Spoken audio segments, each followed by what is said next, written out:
What's going on YouTube? Today we are unboxing the Godox SLB60 60 watt LED portable light. Hey guys, before we get into today's video, I want to let you know about my Facebook group Photography Gear Chat, where me and thousands of other professional photographers chat about photography gear, try to help each other out, do all the nitty-gritty work about making decisions when it comes to equipment. So if you want to join, link is in the description below. As you can see, it's already open because I've actually been using this for a few weeks. It's my new favorite LED, but I want to share it with you guys, so we're just kind of reliving the moment here. In the box we have the light itself, which is extremely lightweight, and it comes with a protector cap, 7-inch Bowens S-mount adapter, charger, remote, battery, charging cable. So you may notice right off the bat that this looks extremely familiar, and that would be the Godox 8600, aka Flashpoint Explorer 600. You can see the same housing, same handle, same Bowens mount, same bulb protector, although there's no bulb on this one, so they really wasted a lot of space. I mean, it's nice that it's the same thing, but if you're trying to save space in a case, then you'd probably want something that was much shorter. Same charger for the battery. All that stuff's the same. So if you're already invested in that Godox system, then you probably already have a few pieces to using this, which is awesome. So it's that WB87 battery, which mine on my Explorers have been lasting forever, so I already know that's a great battery. Indicator at the top. Another cool thing about this sharing the accessories that the Explorer does is that this means you could also use the AC adapter for this if you didn't want to use a battery pack for it. You could use the AC adapter in place of the battery, the same one that works for the Explorer. But if you wanted an AC adapter light in the first place, you probably should just look at the Godox SL100 or SL200 instead. And the best part about this light is that Bowens mount. So if you're using Bowens mount accessories for your photography, then you've already got modifiers for this light, which is awesome. That's my favorite thing, because most LED lights come in the form of a panel, either a small panel or a larger panel, and they might have like barn doors and an umbrella mount, but you're still really limited. But I'd really like to use my soft boxes because that's my favorite way of controlling the light. And since mine are all Bowens mount, I've already got a ton of modifiers for this light. Now this is a daylight balanced LED, 5500 Kelvin, so it works great with balancing with outdoor daylight conditions as well as off-camera lighting such as speed lights and monolights. That WB87 battery will give this 60 minutes of runtime at its full power, and its full power is quite bright. Let's kick it on real quick. So I've got some sun shining through this window, which is lighting this video instead of using this, and you can see just bouncing this, it's gonna make everything significantly brighter. Actually, probably not, because I've got auto ISO on, so you can't really tell. But it's bright. It also comes with the Godox RC-A5 remote, which you can use to control remotely. Clearly. There's not much to the side panel. You can see we've got on and off, as well as changing the channel and group, and a dial and a set button. So very, very simple menu. Press for channel, hold for group. So you can have up to 6 different groups of these lights that you can control from the remote, as well as the Godox A1 app.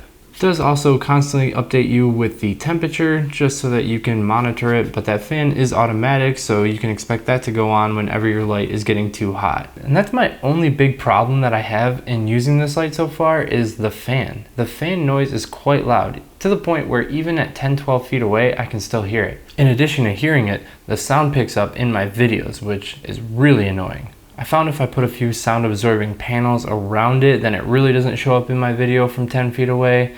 But if I brought it any closer, then you'd be able to hear it again. So that's been my only problem, and I'll give you a sample of that noise right now. So right now I've got it sitting over on a desk about 10 feet away from me, and got it at 100%, so we get this fan going quickly, and you just see the temperature going right up. It went 28, instantly 29. So within just a minute or so, it's gone from 28 degrees Celsius all the way up to 40 degrees Celsius. Looks like 40 degrees is the actual cutoff, and that fan just popped on. I'm going to be completely silent here for a moment so you guys can hear it.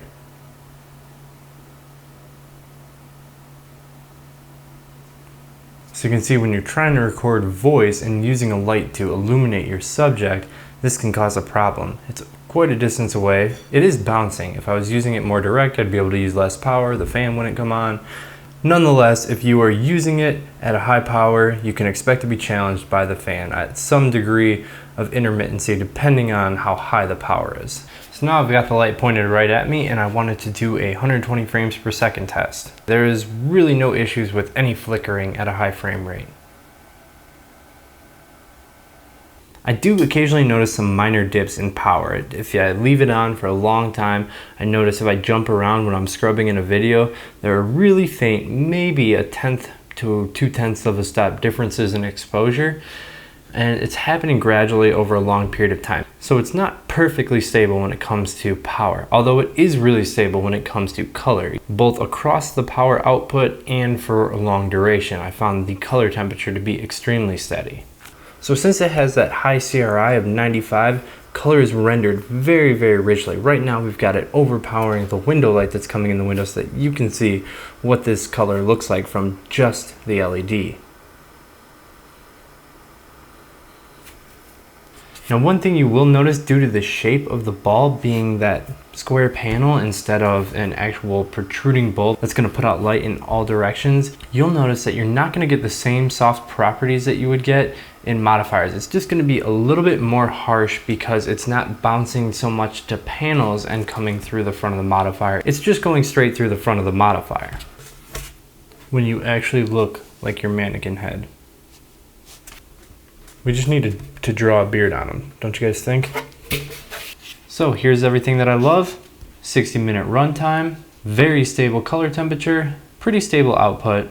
Does have just enough power to be able to use it and see it outdoors, even if it's relatively bright outside, depending on the modifier that you're using. Bones S mount so I can use all my favorite modifiers that I've racked up for my photography equipment. Same battery as the AD600, relatively cheap, coming in at $350. I like the control from both the app and the remote. Only thing I don't like, and it's a pretty big deal, is the fan noise, because if you're trying to get that in close with a soft modifier, you're really going to be sacrificing your audio. So that's a problem. Might not be as apparent when using a shotgun microphone, but using a lavalier microphone that's pulling from all directions, that's somewhat problematic. So I might have to adjust my audio purposes if I want to continue using it. But all in all, I'm loving this light. It's been my new primary LED and I'm thinking about getting 2 more. So if you guys are interested in getting an LED for video work, still photography, it's great for things like newborns or anything that you don't want to be using flash for, or